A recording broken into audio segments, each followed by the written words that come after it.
what skills you need to build. It is called as getting unfair advantage. This is the practical example. Watch very carefully.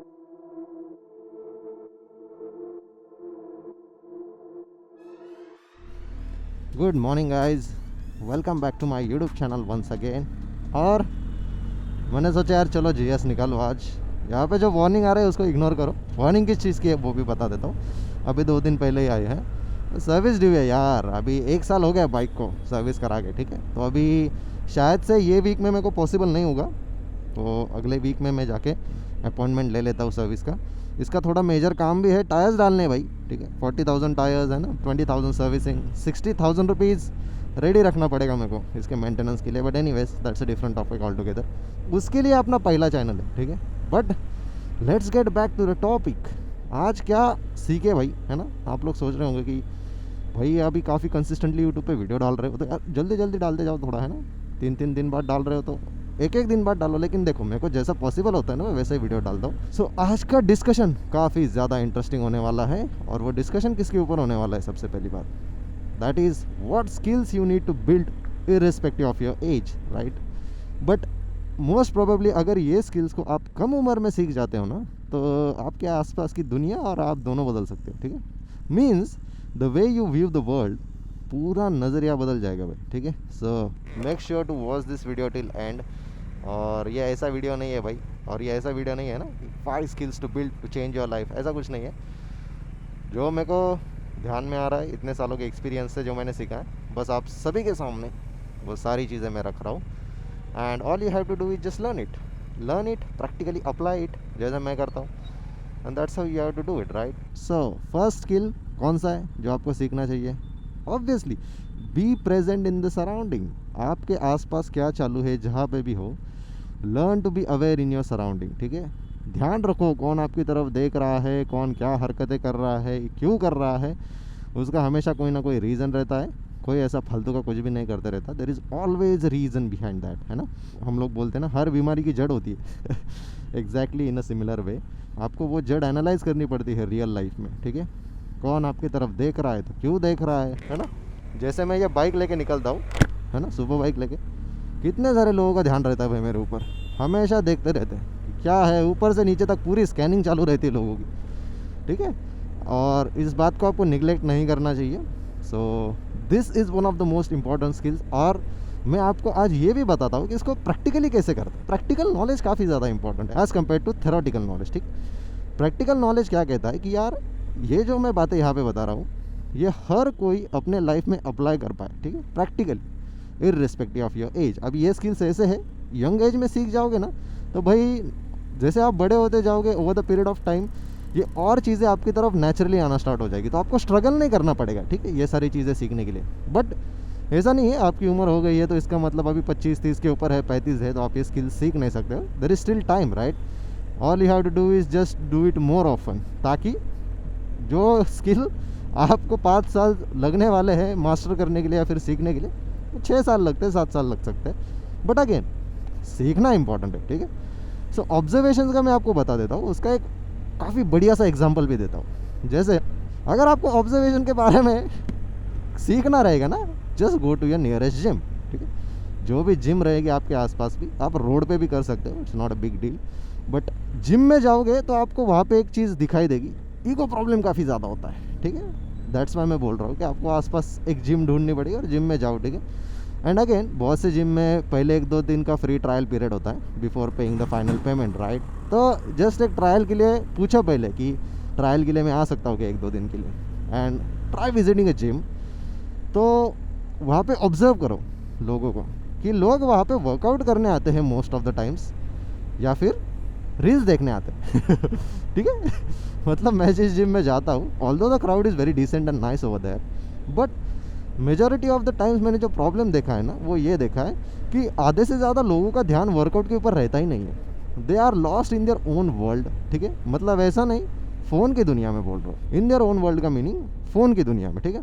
कोई भी muscle का एक set लेंगे, उसके बाद 10 minute के लिए भूल जाएंगे रील्स देखते देखते कि भाई वो वर्कआउट करने आए यहाँ पे। उसके बाद सडनली उनको रियलाइज़ होगा कि अरे नहीं, मेरे को तो वर्कआउट अभी इतना बाकी है, और फिर ऐसे पैनिक हो जाते हैं। फिर ट्रस्ट मी, मैं बहुत सारी चीज़ें ऑब्जर्व करता हूँ जिम में। जब मैं जिम में जाता हूँ मेरा फ़ोन डू नॉट डिस्टर्ब पे रहता है। अगर एयरफोन्स पहन रहा हूँ मैं, हेडफोन्स पहन रहा हूँ, म्यूज़िक वगैरह कुछ सुनने के लिए, पॉडकास्ट कुछ सुनने के लिए, तो वो पॉडकास्ट लगा के फ़ोन लॉक करके रख देता हूँ, क्योंकि 1-1.5 घंटा वैसे भी वो पॉडकास्ट चलने वाला है ना। तो आपको बार बार उसको गाना पसंद नहीं आ रहा तो चेंज करने की ज़रूरत नहीं, वो तो आपको सुनना ही है। सो ये सब करके मेरा जब वर्कआउट चालू रहता है तो मैं ये सारी चीज़ें ऑब्ज़र्व करते रहता हूँ कि कुछ लोगों को मैं 1 साल से देख रहा हूँ, 1.5 साल से देख रहा हूँ। 1 साल पहले वैसे थे ना, वैसे ही है अभी भी, राइट। कोई फॉर्म में सुधारना नहीं है, कोई टेक्निक में सुधारना नहीं है। There is no improvement in form and technique, right. They are just moving weights. Gym में आते हो तो फॉर्म एंड टेक्निक सीखना बहुत ज़रूरी है भाई, ठीक है। रेंज ऑफ मोशन क्या होता है, टाइम अंडर टेंशन क्या होता है, माइंड मसल कनेक्शन क्या होता है, ये सारी चीज़ों को सीखना पड़ता है जिम में भाई। आप इसीलिए जाते हो। जिम एक ऐसी जगह है जो आपको ये सारी चीज़ें सिखाती है। कंसिस्टेंट रहना कितना इंपॉर्टेंट है, not only with your workout but with your diet as well, है ना। उसके बाद डिसिप्लिन रहना कितना ज़रूरी है, हर रोज़ वही टाइम पे वही करना है, वही टेस्टलेस खाना रहेगा। बहुत से टाइम होता है खाना पड़ता है आपको, राइट। सो इससे आपकी काफ़ी सारी अच्छी आदतें बिल्ड होना स्टार्ट हो जाती है लाइफ में। इसलिए बहुत से लोग आपको एग्जांपल देते हैं कि यार चलो एटलीस्ट कुछ नहीं कर रहे हो तो जिम तो ज्वाइन करो, start going to the gym, start working out, right.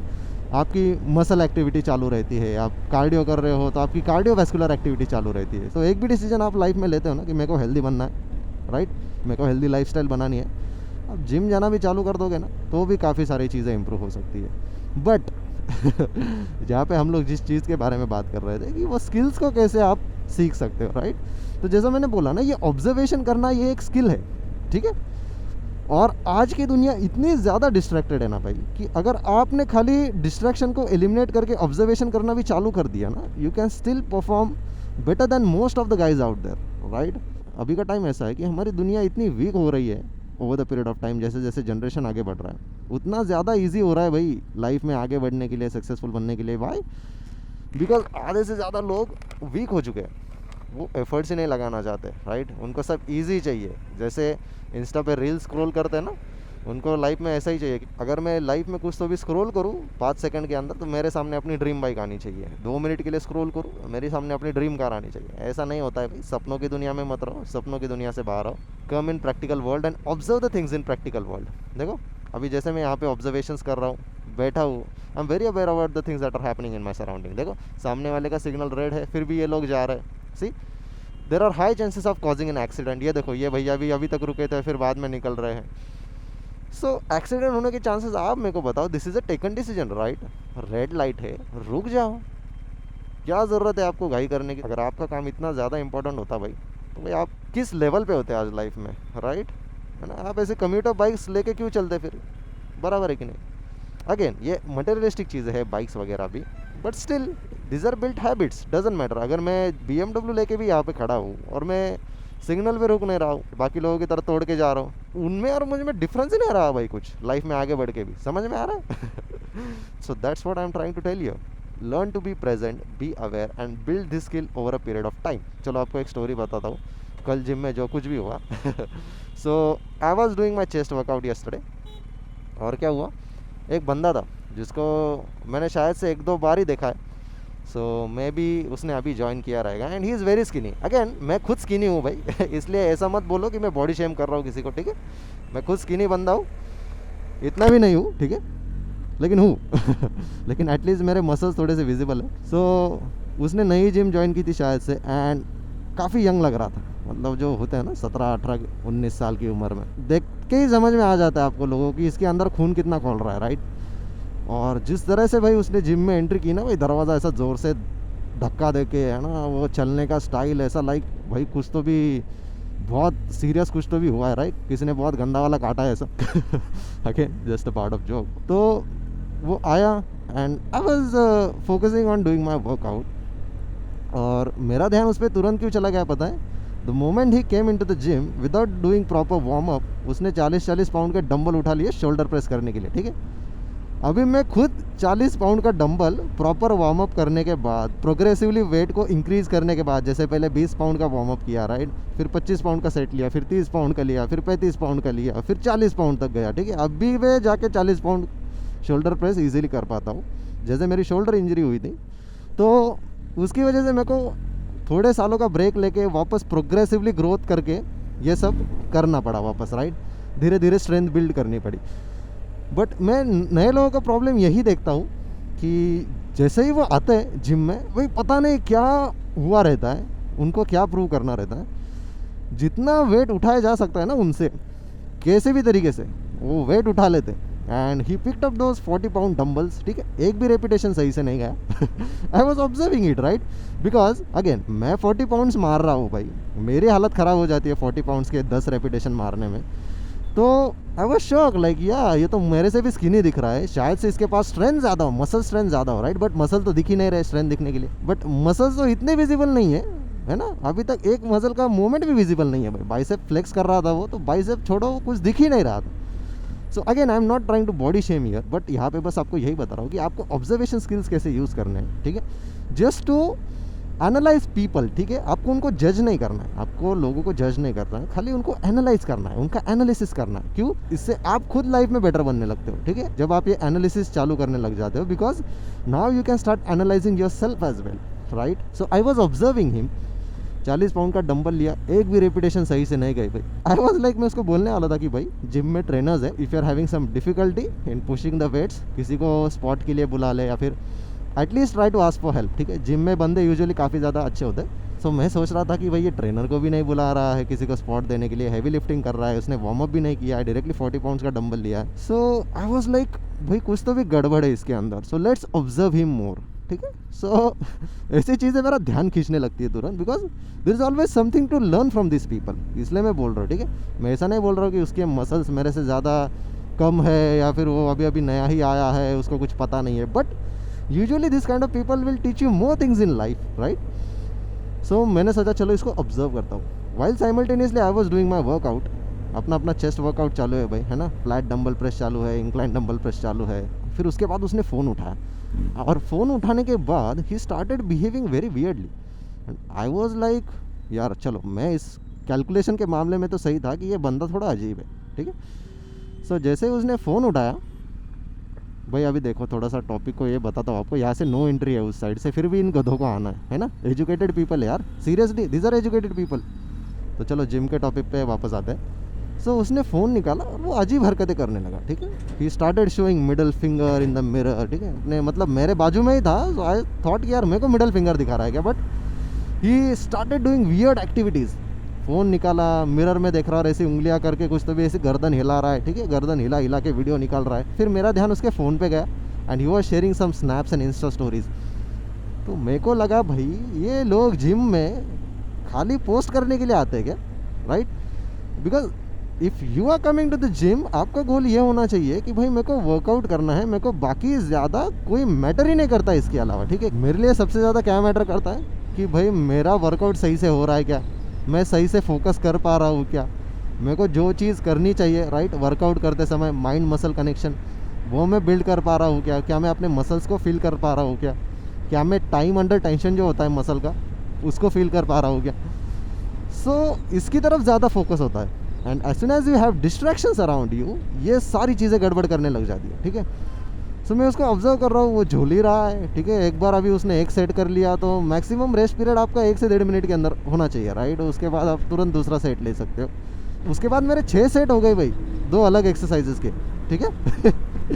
अभी भी फ़ोन पे लगा है एंड आई वॉज लाइक भाई देखो ये ऐसे तो बॉडी नहीं बनेगी, ठीक है, and it's like waste of time, right. आप खुद ही सोचो, like if you are doing some activities like this in the gym, आप जिम में किस रीज़न के लिए आए हो पहले वो तो सोचो। आप जिम में बॉडी बनाने के लिए आए हो, है ना, आपके कैलोरीज बर्न करने के लिए आए हो, या फिर रील शूट करने के लिए आए हो, या फिर क्या करने के लिए आए हो, बराबर है।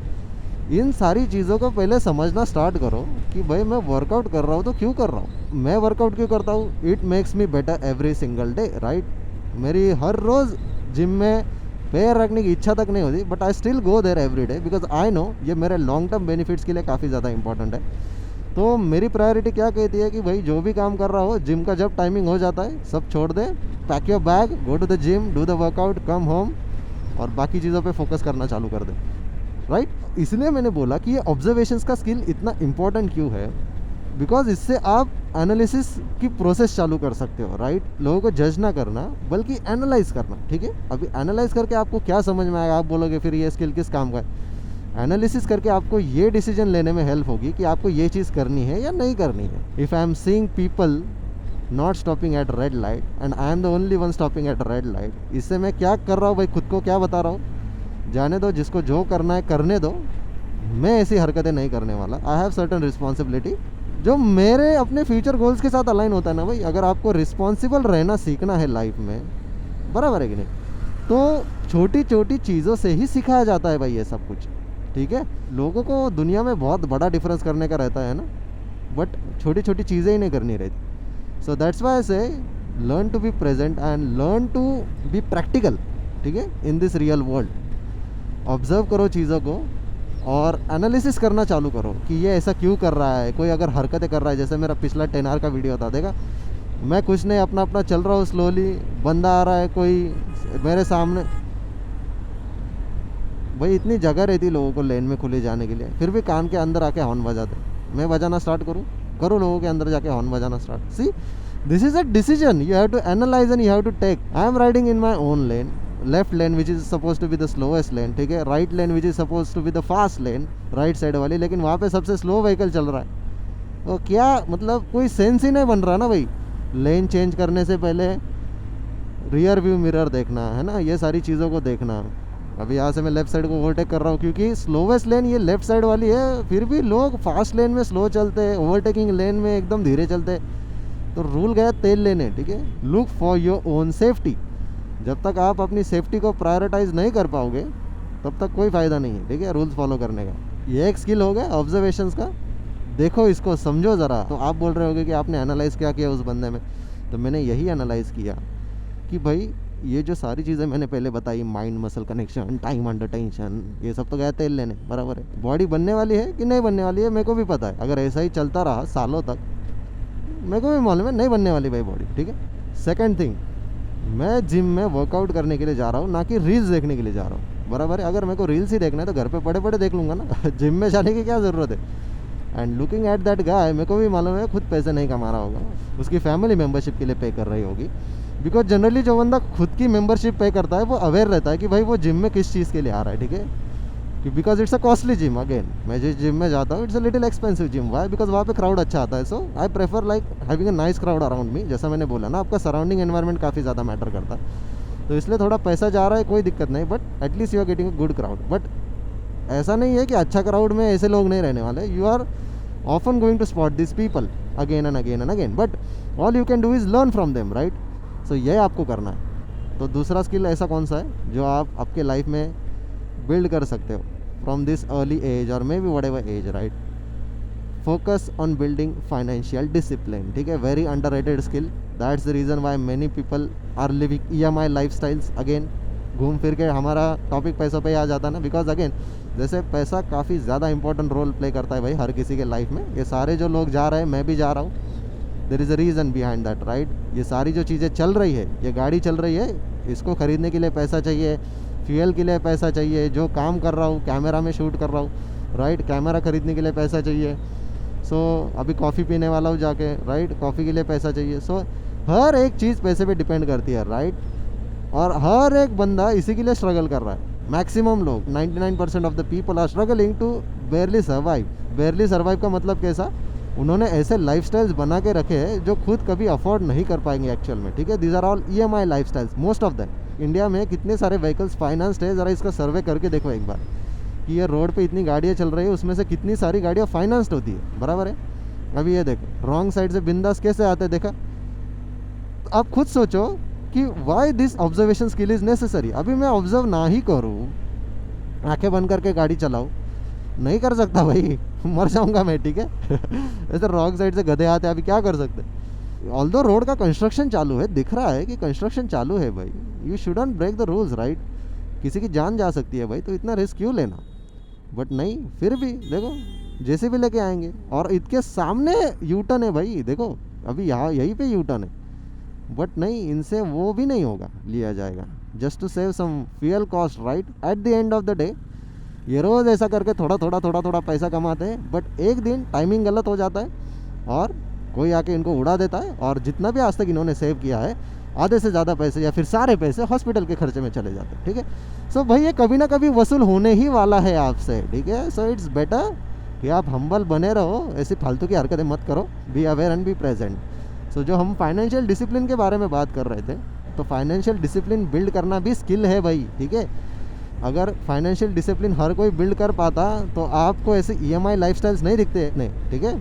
जो भी आप देख रहे हो ना, ऐसे कितने दोस्तों को आप जानते होंगे जिन्होंने EMI पे मोबाइल फ़ोन भी EMI पे लेके रखे, ठीक है। नॉट ओनली आईफोन, बाकी दूसरे भी फ़ोन EMI पे लेके रखते। Seriously you don't even need those EMIs, but फिर भी ये बना के रखते। बट आप बोलोगे ये स्किल को बिल्ड कैसे करें, फाइनेंशियल डिसिप्लिन को बिल्ड कैसे करें। सबसे पहली बात, फाइनेंशियल डिसिप्लिन बिल्ड करने के लिए आपको पता होना चाहिए आपका कैश फ्लो कैसा है, ठीक है। कैश फ्लो पता करने के लिए आपको पता होना चाहिए कि आपका इनफ्लो क्या है और आउटफ्लो क्या है, बराबर है। सो मतलब आप कमा कितना रहे हो और खर्च कितना कर रहे हो हर महीने, right. Consider for example you are not even making a single penny right now, तो मतलब आप कमा कुछ भी नहीं रहे हो, लेकिन आप डेली खाना खा रहे हो, राइट। उसके बाद बाहर जा रहे हो, कहीं पे घूम रहे हो, someone is paying for that lifestyle because it's not possible to do that without money, right. तो कोई ना कोई तो पे कर रहा है, इधर पापा कर रहे हैं, मम्मी कर रहे हैं, या फिर कोई और कर रहा है, right. So someone is paying for that lifestyle. So first realise कि how much money you are actually earning. आपका इनफ्लो क्या कह रहा है, आपका इनफ्लो डेटा क्या कह रहा है, आपके बैंक स्टेटमेंट में कितनी तो भी बार क्रेडिट अमाउंट दिख रही है, ये क्रेडिट हुआ, इतनी अमाउंट क्रेडिट हुई, राइट। अगर दिख नहीं रही है तो there is something you have to do about it, start something, right. Whether get a job, start a business, whatever, जिससे आपको वो क्रेडिट में अमाउंट्स दिखे, भाई इतना क्रेडिट हुआ है, उतना क्रेडिट हुआ है, राइट। बट आधे से ज़्यादा लोग इस पर ध्यान ही नहीं देते। मैक्सिमम EMI का प्रॉब्लम किन लोगों को आता पता है, जॉब करने वालों को। Let me tell you why. Now imagine I am having a salary of 40,000 rupees per month, ठीक है। 40,000 रुपीज़ पर मंथ की सैलरी है, मतलब साल की कितनी हुई भाई, 4,80,000, बराबर है। This will be my salary, yearly salary. आप कुछ भी खरीदो उस पर आपको GST भरना ही है, राइट। कल ही मैंने टायर मंगाया भाई 10R का, पिछला टायर ख़त्म होने आया था तो मैंने रोड 6 मंगाया कल। उस पर मैंने 5,000 रुपये खाली GST भरा है टायर पे, ठीक है। Goods and service tax just on tyre 5,000 rupees. Normal कमीटा 22 के टायर 5,000 रुपीज़ में आराम से आ जाएंगे विद GST, ठीक है। तो जस्ट सोचो कि अगर 5,000 से ज़्यादा रुपये या फिर 5,000 रुपये मेरे को टैक्सेस में इसमें भरना है, उसके बाद मैं इनकम जनरेट कर रहा हूँ तो इनकम टैक्सेस में भी भरना है, तो मेरा टैक्सेस में पैसा कितना जा रहा है, right. So I have to calculate all those things. Near about हम लोग 40% से ज़्यादा टैक्सेस में पे करते हैं, ठीक है। अननोइंगली फ्यूल देखो, फ्यूल बाइक में डाल रहे हो, उसमें कितना टैक्स पे करते हो आप, ठीक है। कोई जिनको शराब पीने की आदत है उनको पूछो कितना टैक्स लगता है भाई शराब की बोतल पे। डेली गुड्स पे जो आप इस्तेमाल करते हो, कपड़ों पे, है ना, बूट्स पे, इन सारी चीज़ों पे कितना टैक्स लगता है एक बार सोचो। उसके बाद अगर आपकी इनकम 12 लाख से ज़्यादा है, आपको उस पर भी टैक्स भरना है, राइट। तो again this is completely different topic, but financial discipline के अंदर इसको क्यों बोल रहा हूँ, क्योंकि ये भी नेसेसरी है। So imagine now I am earning 40,000 rupees per month, तो मेरे को टैक्स, इनकम टैक्स तो नहीं भरना है, बट मेरा मंथली एक्सपेंस सब कुछ हटा के it shouldn't exceed more than 40,000 rupees, right. जितना पैसा आ रहा है महीने का उससे ज़्यादा खर्च नहीं होना चाहिए। So I will have to build my lifestyle on this 40,000 rupees, that too being prepared for unexpected situations. किसी महीने बीमार पड़ गए, मेडिकल इमरजेंसी के लिए अचानक से 1 लाख रुपए लग सकते हैं, right. So you have to plan those things accordingly. अभी 40,000 को हम लोग कैसे ब्रेक डाउन कर सकते हैं, सिंपली अप्लाई। मैंने एक वीडियो में बताया था, ZX10R के वीडियो में भी बताया था, मेंटेन करने के वीडियो में, 50-30-20 rule. So 50% of money should go in your expenses. 40,000 में से 50% मतलब 20,000 रुपये आपके एक्सपेंस में जाना चाहिए। घर का रेंट, खाने पीने का खर्चा, ठीक है, जो भी आपकी लाइफस्टाइल, ये कॉफ़ी वॉफ़ी पीने जाता हूँ मैं, मेरे को सब ये 20,000 रुपये के अंदर करना पड़ेगा, रखना पड़ेगा महीने का, ठीक है। This has to be revived after every 30 days. So मेरे लिए 30 दिन का टाइम है, 20,000 रुपये मेरे को अपने एक्सपेंसेस मैनेज करने के लिए, ठीक है। तो इस 20,000 से ज़्यादा मेरा वो एक्सपेंस नहीं जाना चाहिए, और उसके हिसाब से ही मेरे को लाइफस्टाइल बनानी पड़ेगी। दैट मीन्स अगर मेरे पास रहने के लिए घर नहीं है, सो मेरे घर का रेंट 5,000 से ज़्यादा नहीं जाना चाहिए, या फिर 7,000 से जाना नहीं चाहिए। ग्रोसरी का खर्चा से 6-7 हज़ार से ज़्यादा नहीं जाना चाहिए, ठीक है, समझ में आ रहा है। सो ऐसे जो एक्सपेंसेस है जो आपकी डेली लिविंग के लिए हेल्प करते हैं, वो 20,000 के अंदर ही होना चाहिए। इलेक्ट्रिसिटी बिल जो भी है आपका, सारे एक्सपेंसेस इसके अंदर आने चाहिए। उसके बाद बाकी के जो 20,000 बचे, वो 20,000 में से 30% वो कितने रहेंगे, ठीक है, उस अमाउंट को कैलकुलेट करो, उसमें आपकी क्या जाने चाहिए, EMIs, ठीक है, अगर है तो, ठीक है। और EMI भी ऐसे ही चीज़ों के रखो जो आपके लिए एज ए एसेट काम करने वाले हैं, ठीक है। फॉर एग्जांपल आपके साइड हसल चालू है, आप वीडियो एडिटर या फिर कंटेंट क्रिएटर कुछ भी बनना चाहते हो, जिसके लिए आपको एक महंगा लैपटॉप चाहिए, तो आपने वो लैपटॉप लिया है, आप अफोर्ड नहीं कर सकते, लेकिन आपने EMI पे लिया है because anyways you want to start it, right. तो वो जो EMI जा रहा है उन चीज़ों का, ठीक है, फ्लेक्स करने वाले EMI की बात नहीं कर रहा हूँ, ठीक है, कि ज़रूरत नहीं है 1.5 लाख के आईफोन की, फिर भी ले रहे हो, क्यों, खाली फ्लेक्स करना है, उसके बारे में बात नहीं कर रहा हूँ। I am talking about assets that you are going to buy on EMI which you cannot afford right now at this moment, ठीक है। तो वो जो EMIs है, इंश्योरेंसेज है जो आपके, जैसे बाइक है, बाइक का इंश्योरेंस रह सकता है, राइट, हेल्थ इंश्योरेंस है, उसके बाद टर्म इंश्योरेंस हो सकता है, ऐसे मल्टीपल इंश्योरेंस है, उसके बाद बाइक का EMI है या फिर कार का EMI है, जो भी है, जो भी आपकी EMIs है, आप अपने हिसाब से, आपके सैलरी के हिसाब से कैलकुलेट कर लो, वो 30% से ज़्यादा एक्सीड नहीं होना चाहिए, राइट। तो अभी देख रहे हो यहाँ पे क्या हो रहा है, 50% गया एक्सपेंसेस में, लिविंग एक्सपेंसेस में, 30% गया किस में, EMIs में, है ना, उसके बाद टर्म इंश्योरेंस में, इंश्योरेंसेस में गया, या फिर आपके इंश्योरेंस वगैरह, आप यंग हो, ये सारी चीज़ें आपके पास नहीं है फ़िलहाल, you can use this 30% to buy things that you need, right. आपको ज़रूरत है ना, नया शर्ट पैंट लेना है, बहुत महीनों से नहीं लिया है, ले सकते हो। सो ये 30% के अंदर सब कुछ होना चाहिए। एंड बाकी का जो बचा है 20%, that will go into your savings and emergency funds, right. Emergency fund कैसा, उसमें से 10% अमाउंट जो है 4,000 रुपये, वो आप हर महीने इमरजेंसी फंड्स में रख सकते हो। जैसे मैंने बोला ना कि कभी कभी आपको अर्जेंटली मेडिकल एक्सपेंसेस, गाड़ी का कुछ पार्ट चला गया, कुछ ख़राब हो गया, कोई भी चीज़ जो आपको इमरजेंसी लगने वाली है, वो इमरजेंसी कैश रखते जाओ। आपके पास कम से कम, मैं तो कहता हूँ, 1 साल का इमरजेंसी फंड होना चाहिए, मिनिमम 6 मंथ, मैक्सिमम आप 1 साल, 2 साल, 3 साल, जितना हो सके आपके हिसाब से रख सकते हो, बट मिनिमम 6 मंथ्स का तो होना चाहिए, जो ये कहता है कि अगर सडनली आपकी जॉब भी चली जाए तो आपके पास 6 महीने का टाइम है आपकी लिविंग मैनेज करने के लिए, स्टैंडर्ड ऑफ लिविंग मेंटेन रखने के लिए, या फिर आपके खर्चे निकालने के लिए, जो आपको अगले 6 महीने की सिक्योरिटी देता है बेसिकली, कि आपको सोचना नहीं है पैसों के बारे में, बस आपको अगला जॉब ढूंढना या फिर अगली कोई स्किल को मोनेटाइज कैसे करना, उसमें ढूंढने में आप लगा सकते हो without thinking how to manage your expenses. उसके लिए आपके इमरजेंसी फंड्स काम में आते हैं। और बाकी का जो 10% बचा था, मतलब जो 20 का 10% हमने इमरजेंसी फंड में डाला, 10% आप एज ए इन्वेस्टमेंट के लिए रख सकते हो, राइट, जो बेसिकली आपके पैसे को ग्रो करता जाएगा। So you can invest in assets जो आपको एक रिटर्न दे, कुछ तो भी फिक्स रिटर्न हो या फिर वेरिएबल रिटर्न भी हो सकता है, बट एटलीस्ट आपका पैसा ग्रो होते रहना चाहिए। You can find various option, bonds है, ETFs है, राइट, म्यूचुअल फंड्स है, बट अगेन सारी चीज़ें मार्केट रिस्क को सब्जेक्टेड रहती है, अपनी प्रॉपर रिसर्च करके ही उस चीज़ में पैसा लगाओ। सो यहाँ पे मैं क्या समझाने का ट्राई कर रहा हूँ कि फाइनेंशियल डिसिप्लिन जो है वो इस तरीके से बिल्ड की जाती है, आपका इनफ्लो कितना है और आउटफ्लो कितना है। आधे से ज़्यादा आप लोगों को देखोगे ना, इनफ्लो कम है, आउटफ्लो ही ज़्यादा है। आप बोलोगे भाई ऐसा कैसे पॉसिबल है, अगर पैसा है ही नहीं तो आउटफ्लो बढ़ेगा कैसे? Credit cards, pre approved loans, that's how you do it, right.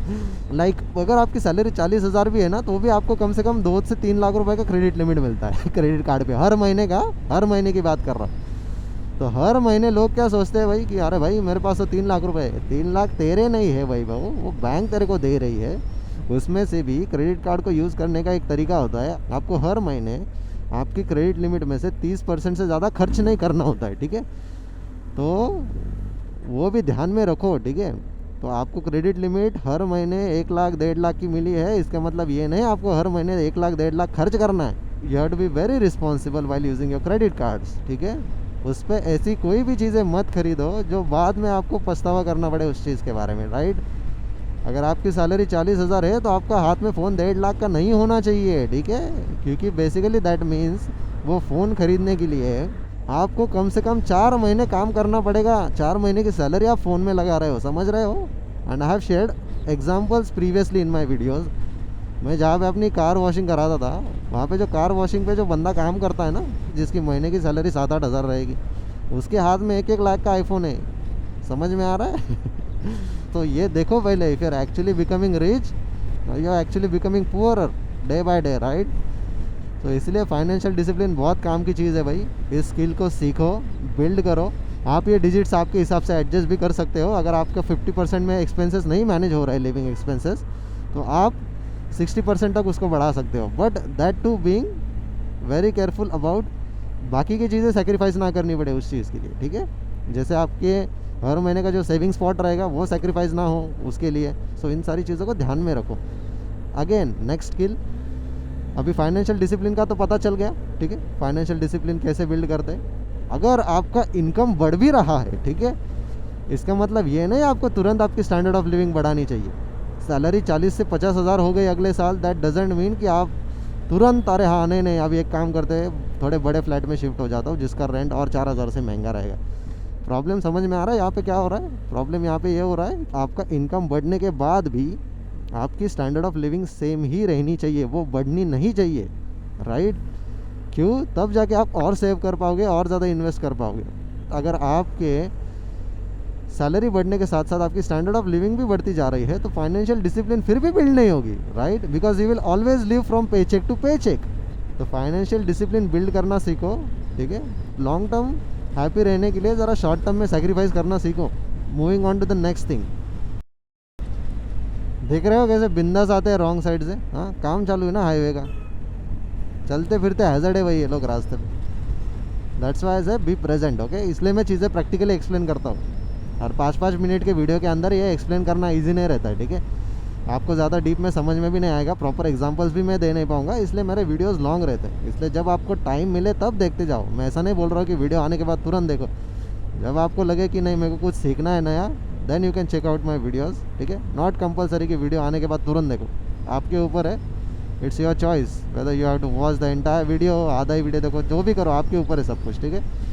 Then ये भी एक स्किल है भाई, रॉन्ग साइड से ना चलना, ठीक है। This is how you have to build it.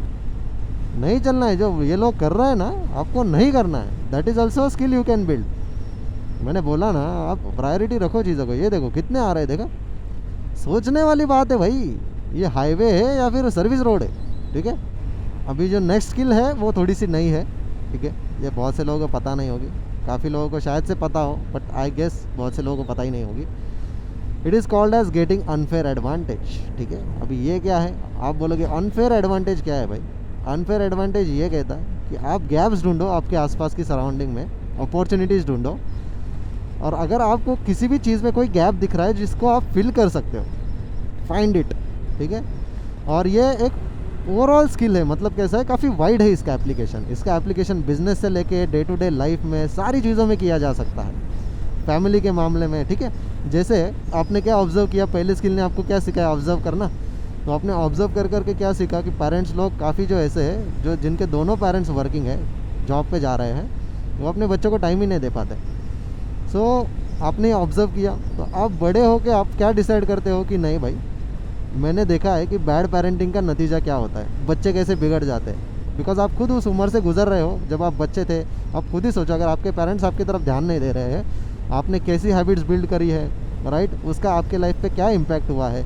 इन सारी चीज़ों का एनालिसिस करने के बाद आपको समझ में आएगा कि भाई इस चीज़ में गैप कौन सा था, right. So the gap was bad parenting. मैं यहाँ पे जो भी स्किल्स बता रहा हूँ ये आपको कभी भी काम आ सकती है लाइफ में, ठीक है। आप 40 के हो जाओ, 50 के हो जाओ, कभी भी काम आ सकती है। तो यहाँ पे आपको क्या पता चला कि बैड पेरेंटिंग का जो नतीजा है, बिकॉज मैंने वो गैप देखा है कि कैसे बैड पेरेंटिंग की वजह से बच्चे बिगड़ने लगते हैं, right. I observe that gap in parents. मेरे खुद के कुछ दोस्त हैं ऐसे जिनको काफ़ी बैड पेरेंटिंग मिली है भाई, ठीक है, और उसकी वजह से वो आज इतने बिगड़ गए हैं कि लाइफ में कहीं पे कुछ कर भी नहीं पा रहे हैं। And after watching those people I have found that gap कि नहीं भाई ये नतीजा है बैड पेरेंटिंग का। तो अगर फ्यूचर में मेरे को बच्चे होने वाले हैं, राइट, करो क्रॉस करो, है ना, है क्या जगह, छोड़ो क्या होने वाला है। बट जो मैं बता रहा था कि अगर फ्यूचर में मेरे को भी बच्चे होने वाले हैं तो मेरे को वो गैप को ध्यान में रखना ज़रूरी है कि I have to be there for my kids, right. इसीलिए मेरे को आज इतना काम करना पड़ेगा, इतना पैसा कमा के रखना पड़ेगा कि मैं तब जाके वो टाइम दे पाऊँ अपने बच्चों को। तब मेरे को पैसा कमाने के बारे में सोचने की ज़रूरत नहीं पड़ेगी कि भाई इनका स्कूल एजुकेशन का खर्चा कैसा, ये कैसा, वो कैसा। आई will have already earn that money in this next 5-6 years. तब जाके मैं अपने बच्चों को अच्छी से पेरेंटिंग दे पाऊँगा। दैट टू डिपेंड्स, वो उनका खुद का डिसीजन रहेगा, उनको उससे क्या सीखना है, नहीं सीखना है, right. Because you cannot force someone to do things, ये उनका पर्सनल चॉइस होता है। But all you can do is change your approach, right. आप कैसे उन चीज़ों को अप्रोच करते हो, ठीक है। पहाड़ चढ़ने के भी तरीके होते हैं भाई, आप कहाँ से अप्रोच कर रहे हो, कहाँ से चढ़ने का ट्राई कर रहे हो, वो मैटर करता है। So try to find gaps. तो जो भी आपको ऐसे अपॉर्चुनिटीज़ दिख रही हो जहाँ पे आपको बेसिकली पता है कि इस गैप का आप एक अनफेयर एडवांटेज ले सकते हो लाइफ में आपको खुद को बेटर करने के लिए, try to find that gap and try to make money out of that gap और whether build your life out of that gap, right. whatever you can do whatever you want, that depends on how you approach things, right। इसका एक और example देता हूँ आपको unfair advantage का। जैसे super bike का कंटेंट है मोटो व्लॉगिंग का, आप खुद बताओ इंडिया में मैक्सिमम सुपर बाइक का मोटो व्लॉगिंग का कंटेंट कैसा रहता है, आपको खुद पता है। Cute girl reaction, public reaction, scripted video, road rage video, है ना। 95% of the content is filled with shit and cringe content, right. So यहाँ पे मेरे को क्या दिख रहा है, there is a gap, there is an unfair advantage. मैं मोटो ब्लॉगिंग ऐसे चालू करूँगा जिसमें वैल्यू ज़्यादा रहेगी, right. Instead of chasing views I will shift my focus on providing value. तो यहाँ पे अनफेयर एडवांटेज क्या कहता है, 99% लोग जो कर रहे हैं वो मत करो, उससे हट के कुछ करो, ठीक है। This is how you take unfair advantage, ठीक है। ये ज़्यादा लॉन्ग लास्टिंग है। मेरे पास सुपर बाइक है right now, even I can start making that cringe content, right. Cute girl हो, पब्लिक रिएक्शन हो, लेकिन उसमें वैल्यू क्या है भाई, व्यूवर्स को वैल्यू क्या मिल रही है, कुछ भी नहीं मिल रहा सीखने को, बस अलग अलग शक्लें दिख रही है ना, एक्सप्रेशन अलग अलग दिख रहे हैं, और क्या है उसमें सीखने को, कुछ नहीं है। But if I shift my focus on making value based content, तो वैल्यू बेस्ड कंटेंट को मैं काफ़ी ज़्यादा लोगों तक पहुंचा सकता हूं, उनको एडुकेट कर सकता हूं सारी चीज़ों के बारे में, राइट। जैसा अभी सामने वाले भाई का इंडिकेटर चालू है, कौन सी धुंधी में गाड़ी चला रहे होगे, फ़ोन रहेगा हाथ में, उसकी वजह से ये सब होता है। अभी ये दिखाता हूँ मैं आपको, ये प्रैक्टिकली होगा, ठीक है। This is the practical example, watch very carefully. एक हाथ हैंडल बार से निकला हुआ है, इंडिकेटर चालू है, सी हेलमेट लगा दिया है मिरर में, फ़ोन है हाथ में। अभी क्रैश होगा तो ये लोकल बंदा रहेगा यहाँ पे, सारे लोग इसके ही सपोर्ट में आएंगे। तो केयरफुल किसे रहना है, हमें रहना है भाई, ठीक है। हमें सतर्क रहना है अपनी सुरक्षा के लिए, ठीक है। So that's what I am trying to say, be present and be aware. क्या हो रहा है, देखा मोबाइल कैसे आपको पागल बना देता है क्या, मतलब दिमाग को चलाना चाहिए ना आपको। हाईवे पे हूँ, हाई स्पीड में गाड़ियाँ आ सकती है, मेरा इंडिकेटर चालू है, पीछे वाले लोग कंफ्यूज हो जाएंगे कि इसको टर्न लेना है या नहीं लेना है। हेलमेट मिरर में लगा के रखा है, तो हेलमेट लिया काहे के लिए वो, हाँ। हेलमेट सर में पहनने के लिए होता है भाई, राइट। जो चीज़ जहाँ पे पहननी चाहिए उसको वहीं पे पहनना पड़ता है, ठीक है। ऐसे गलत शलत जगह पे मत पहनो।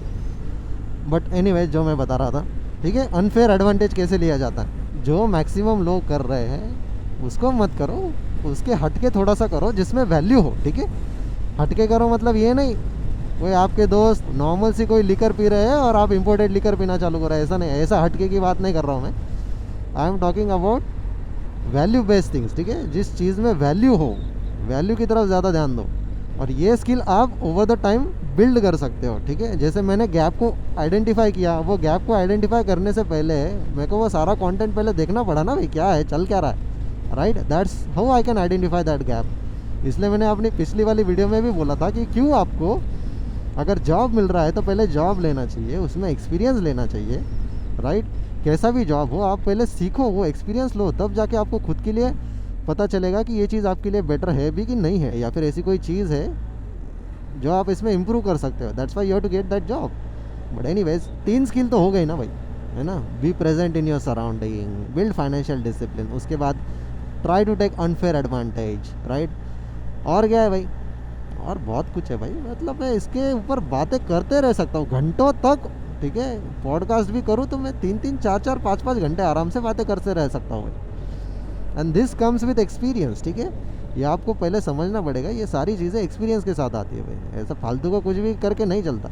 अगली जो स्किल है वो है पेशेंस, राइट। ये काफ़ी ज़्यादा इंपॉर्टेंट स्किल है भाई, इसको लोग निगलेक्ट कर देते हैं। आपकी सराउंडिंग में देखो, आपको कितने सारे इम्पेशेंट लोग दिखेंगे। सो पेशेंस रखना एक स्किल है। इसको कैसे सीख सकते हो आप, डिलेड ग्रेटिफिकेशन। जैसे अगर मैं चाहूँ नई S1000 RR लॉन्च हो गई है अभी, उसको अभी ले लूँ, बट आई नो कि अगर वो बाइक लेने के बाद मेरी फाइनेंशियल प्लानिंग थोड़ी सी गड़बड़ा सकती है अगले 3-4 सालों की, I shouldn't make that decision of buying that bike, because चीज़ें ऐसी ही खरीदो जिसको खरीदने के बाद आप हेडेक फ्री रह सको, ठीक है।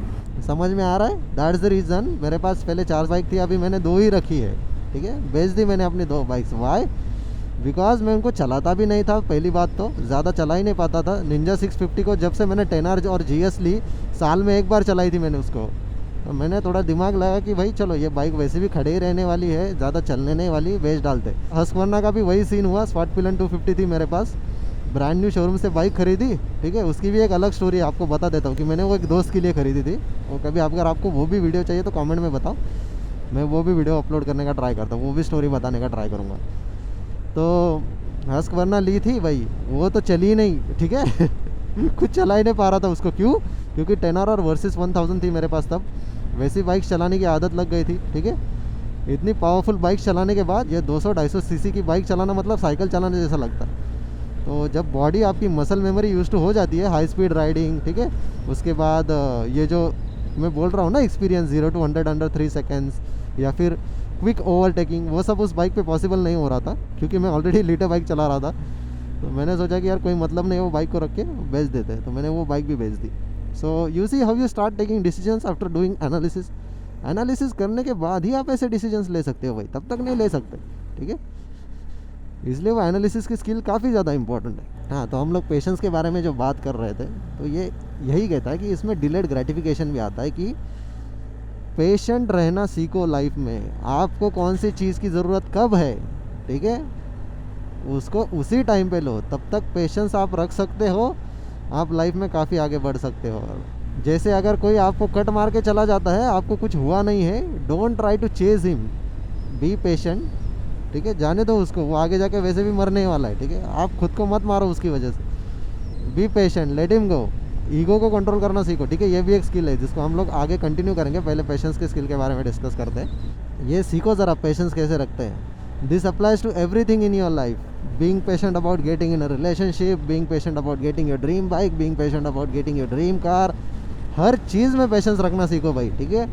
सही टाइम का वेट करो। सही टाइम का वेट मतलब ऐसा नहीं, एक वीडियो में मैंने बताया ना कैसे सही टाइम का वेट करते करते हाथ से चीज़ें निकल जा सकती है, वो नहीं बोल रहा। There is difference between patience and not taking actions, right. Patience यहाँ पे कैसा है, आप एक्शंस ले भी रहे हो बट पेशेंट हो रिजल्ट्स आने के लिए, ठीक है। जैसे आपने कोई यूट्यूब चैनल चालू कर दिया, at least give it time, 5 years of consistent hard work and effort, quality content, right, value based content, then see आपको रिजल्ट ज़रूर मिलेंगे। बट आपको उसको उतना टाइम देना पड़ेगा। आजकल कैसा है, पहला ही यूट्यूब पे वीडियो डालने के बाद मेरे को पहले ही वीडियो पे मिलियंस ऑफ व्यूज़ चाहिए, ठीक है। Lack of patience, don't do that, and this is a skill which you have to build over the period of time. सालों तक करने के बाद आपके अंदर ये पेशेंस रखने का स्किल डेवलप होगा। मैं अभी भी स्ट्रगल करता हूँ खुद पेशेंस रखने के मामले में, ठीक है। I am still improving on it. So अभी क्या है पता आपको, कॉफ़ी पीने का टाइम है भाई। सो मैं कॉफ़ी पी लेता हूँ पहले, फिर जाते जाते आपको आगे जो स्किल्स है उसके बारे में डिस्कस करेंगे, which will be coming in the next episode. So stay tuned.